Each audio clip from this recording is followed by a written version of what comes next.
예, 최근 반려견 물림 사고가 증가하면서 반려견 소유자의 책임과 안전의 의무를 강화해야 한다는 목소리가 커지고 있습니다. 정부와 정치권에서도 대책 마련에 부심한데요. 명견 관리를 강화하는 내용으로 동물보호법 개정을 추진하고 있는 바른정당 정병국 의원과 함께 자세한 얘기 나눠보도록 하겠습니다. 안녕하십니까, 선생님. 예, 안녕하세요. 귀한 시간 내주셨습니다. 예. 자, 이번 문제가 불거지기 전에 제가 듣기로 바른정당 내에서 이미 반려동물 투기가 구성이 돼 있었다고 합니다. 그만큼 뭐 이 문제를 심각하게 예전부터 봐왔다 이렇게 해석할 수 있지 않겠어요? 예, 그렇습니다. 뭐 반려견과 함께 그 생활하는 반려인들이 1000만 시대를 넘었고 그분들에 대한 편익 제공을 하거나 제도적 장치가 전무한 상태예요. 예. 그렇기 때문에 삶의 질을 높인다고 하는 차원에서도 필요했고 또 반려동물들이 늘어나면 늘어날수록 이런 위험성도 이제 확대가 되지 않겠어요? 그런 부분들을 제도적으로 정리를 하고 그 문화를 확산할 필요가 있겠다 하는 차원에서 바른정당에서는 지난 7월 달부터 일찌감치 반려동물 특별위원회를 만들어서 이미 현장에 여러 차례 나갔고요. 또 전문가들 간담회 또 이 반려인들하고의 간담회 또 현장에 나가서 공개 토론도 했어요. 그래가지고 몇 가지 법안들을 지금 성안해놓고 몇 개는 이미 제출한 그런 상태입니다. 그렇군요. 말씀드린 것처럼 동물보호법 관련 개정안을 이제 추진 중이신 것 같은데 핵심 내용이 있을 것 같아요. 특히 정 의원님께서 관심 가지고 계신 분은 어떤 부분입니까? 일단은 그 지금까지는 반려동물 이렇게 반려라고 하는 거를 쓴 지는 얼마 안 됐어요. 그 이전까지는 애완동물 하나의 이제 장난감으로 생각을 했던 거예요. 그런데 이제 지금은 그야말로 함께 생활하는 가족의 개념으로 접근을 하게 됐죠. 그런데 그거에 미치는 제도, 그 법 제도는 미비해요. 또 이 그 반려동물들을 입양하려고 하는 사람들의 그 마인드도 전혀 그만큼 성숙돼 있지 않다. 그래서 그런 문화를 만들어가고 또 법제도를 만드는 차원에서 지금 당장 이번에 이 맹견에 의해서 물림 사고가 일어나고 사람까지 이제 사망하는 사건이 있지 않습니까? 그 이후에 뭐 여러 의원들이 그에 관심을 가지고 법안들을 내고 있는데 제가 낸 맹견 보호 관리법 맹견 관리 강화법을 보면 우선 맹견을 키우는 사람들이 기본적으로 교육을 받아야 된다. 이 교육을 의무화시켰고요. 그다음에 맹견은 의무적으로 등록을 해야 된다는 거고 그다음에 맹견을 아무데나 데리고 다니면 안 된다. 공공장소나 어린이 보호지역 같은 경우에는 맹견을 데리고 갈 수 없다 하는 것들을 규정하는 것에 중점을 둬가지고 지금 법안을 성안을 했습니다. 아, 그렇군요. 견주의 의무 교육 또 등록제 이런 내용들을 담고 있는 것 같습니다. 그런데 이제 많은 분들이 이 맹견이 과연 뭔가 물론 이제 종에 따라 다를 수도 있고요.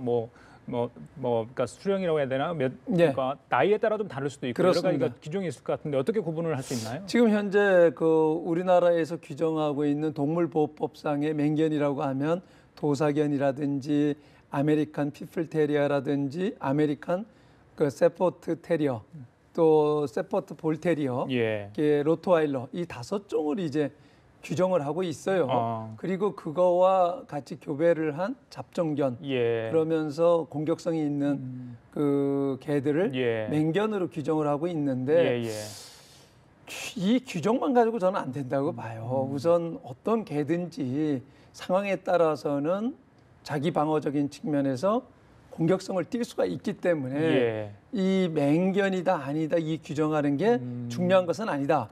그렇기 때문에 이제 그 반려인이 되겠다라고 하면 반려인으로서의 의무, 책임감 뭐 이런 부분에 대한 교육이 선행이 되는 것이 중요하고 또 공공장소에서 에티켓, 그 패티켓이라고 요즘에 얘기들을 하는데 그러한 부분들의 교육과 문화를 정착시키는 게 저는 더 우선이라고 봅니다. 다른 분들이 이제 반려동물을 키우는 분들이 우리 개는 괜찮은데 예. 왜 자꾸 그런가? 또 맹견이라 할지라도 훈련을 통해서 정말 온순해졌는데 그렇습니다. 과연 그 법안이 우리 개한테 그러니까 적용이 돼야 되나 이런 이야기도 할 수 있을 것 같아요. 그러니까 명확한 규정을 어떻게 좀 세울 수 있을까요? 그 부분이 좀 전 애매할 이렇게 수도 있을 것 같아요. 봐요. 그거는 뭐 사람도 마찬가지잖아요. 예. 그 사람들도 이 공격적인 사람이 있고 사회 순응적인 사람들도 그렇죠. 있고 예. 그렇듯이 환경에 따라서 또는 누구하고의 관계를 맺느냐에 따라서 상황이 바뀌는 그렇죠. 거예요. 반려동물들도 역시 마찬가지라고 봅니다.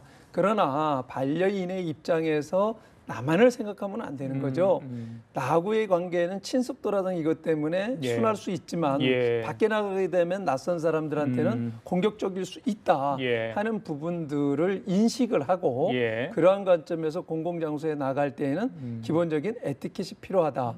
예를 들어서 영국 같은 경우에는 이제 그 내 개가 위험성이 좀 있으니까 접근하지 마십시오 하는 표시를 개줄에다 노란 리본을 달아가지고 또 노란 손수건을 묶어가지고 표시를 해가지고 한다든지 예. 이렇게 하면서 서로 다 지킬 수 있는 그러한 기본 어떤 예절이 필요하다. 이런 부분들이 저는 이제 반려인 천만 시대를 맞이해가지고 예. 그런 문화를 우리가 정착시킬 필요가 있다고 봅니다. 알겠습니다. 제가 듣기로 이제 정의원뿐 아니라 이제 다른 분들도 다른 국회의원들도 지금 관련 법안을 국회에 제출한 걸로 알고 있습니다. 큰 차이가 있나요? 아니면 뭐 대동소이한가요? 다른 분들이 이제 내놓은 법들을 보면 전부 다 사건 사고가 일어난 사후에 그걸 어떻게 처벌을 하느냐, 처벌 과태료를 부과시킨다든지 또는 어떤 징역형을 살리게 한다든지 하는 이 법을 강화하는 처벌 규정을 강화하는 쪽으로 처벌해요? 가고 있는데요. 그것은 저는 뭐 개가 그 어떤 치사를 하거나 상해를 입혔을 경우에는 형법상으로 규정되어 있는 측면들이 있어요. 그런 부분들을 좀 연계를 해서 그 어떤 선을 명확하게 그으면 된다고 보고요. 지금 현재 우리나라가 반려동물 전반적으로 규정하고 있는 법은 그 동물보호법에 의해서 규정을 하고 있는데 그 동물보호법상에서는 제가 지금 앞에서도 말씀드린 대로 교육이 저는 굉장히 중요하고 또 반려인들이 그 어떤 반려동물을 키우는 데 있어 가지고의 기본적인 예절 이게 중요하다. 그래서 이런 부분들이 사회적 공감대를 만들어가는 것이 우선이다. 처벌도 중요하지만 반려인의 어떤 교육, 견주에 대한 교육 이런 것도 굉장히 중요하다 말씀하셨고 외국 사례 잠깐 들려주셨는데 외국은 어떻습니까? 우리보다 더 어떤 그런 문화들이 잘 정착이 돼 있나요? 상대적으로 이제 이 반려동물들하고의 관계라든가 이런 것들이 역사가 길죠. 그렇기 때문에 잘 되어 있어요. 그러면서도 규정도 까다로운 나라가 있어요. 독일 같은 경우에는 아예 그 맹견이라고 하는 것은 키울 수 없게끔 법으로 억제를 하고 있다든지 또 도입을 하지 못하게 한다든지 또 미국 같은 경우에서도 맹견이나 개가 사람을 공격을 해가지고 상해를 입혔거나 또 사람을 죽였을 경우에는 안락사를 시킨다든지 이런 규정들이 있습니다만은 근데 지금 입장에서는 저희가 중점을 둬야 될 것은 이런 문화를 만들어가는 게 우선돼야 된다. 저는 그렇게 생각을 합니다. 방금 안락사 말씀하셨는데 자 반려견들의 안락사 문제, 뭐 동물권 보호 차원에서 여러 가지 논의가 찬반 논쟁이 좀 뜨겁습니다. 그 부분은 어떻게 보세요? 접근은 어떻게 해야 될까요? 특히 이제 동물 보호 단체에서는 동물권 보호 차원에서 그것은 안 된다 하는 입장이 강하지요. 그분들의 주장은 이렇습니다. 결국은 견주의 문제지 이 개의 문제가 아니다. 이런 입장인데 저는 일면 이해 가는 측면들도 있어요. 그렇기 때문에 우리가 지금 반려동물과 관련된 문화가 정착돼 있지 않은 상황 속에서 선행돼야 될 것은 일단 교육과 그 문화를 만들고 그리고 원칙을 만들었는데 그게 견주가 그러니까 반려인들이 지키지 않았을 때에 그것을 처벌하는 규정을 만들어 가야지 무조건 사건이 나면 이제 안락사를 시키겠다. 이런 식의 접근은 저는 옳지 않다고 봅니다. 일단 1천만 시대예요. 애완동물을 키우는 분들이 굉장히 많은데 물론 이제 여러 가지 사정 때문에 키우겠죠. 근데 사실은 뭐 이건 소득과 상관없이도 키우지 않습니까? 그래서 이 보험 문제랄지 이런 문제들도 굉장히 중요하다고 제가 들었어요. 이런 것도 뭐 제도적으로 개선할 부분은 없을까요? 그 사고 부분 당시 많아요.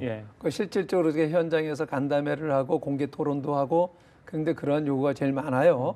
실질적으로 이 개 한 마리 키우는데 들어가는 비용이 사람 키우는 만큼 이상으로 들어간다고 얘기를 하고 또 개가 아팠을 때에 병원 데려가게 되면 보험 처리가 안 되기 때문에 그 다 이제 실 비용을 내야 되죠. 그렇기 때문에 반려인들을 위해서는 그 보험법을 정리하는 것도 시급하다. 그래서 이것에 대한 기본안을 만들고 조만간 공청회를 할 예정입니다. 아, 그래요. 알겠습니다. 자, 마지막으로요. 여러 가지 제도를 방금도 말씀하셨는데 특히 이제 정익도 강조해 주신 게 아마 이제 그 소위 말해서 견주들이 어떤 의식을 갖고 있느냐를 가장 강조를 많이 하신 것 같아요. 특히 이제 에티켓 부분을 강조하셨는데 앞으로 이 문제를 해결하면 이제 제도적으로 법적으로 이제 개정도 되겠죠. 자, 인식의 변화는 쉽게 되지 않을 것 같습니다. 어떤 노력이 좀 필요하다고 보세요? 전반적으로. 일단은 기본적인 그 제도적 틀을 마련하는 게 중요하고요. 그런 과정에서 이제 개를 키우려고 하면은 교육을 의무화시키고 그런 과정을 이수한 사람만이 그 반려동물들을 키울 수 있게끔 유도를 하게 되고 그게 이제 정착이 되게 되면 이게 반려동물 키우지 않는 사람들도 이제 이제 기본적인 그 교육이 되어 있고 안전하다라는 인식이 되면 같이 공감이 돼서 이런 사회적 갈등이라든가 이런 부분들을 많이 해소해 나갈 수 있다고 봅니다. 알겠습니다. 자, 오늘 지금까지 정병국 바른정당 의원과 함께 동물보호법 개정 관련 이야기 나눠봤습니다. 오늘 말씀 잘 들었습니다. 예, 감사합니다.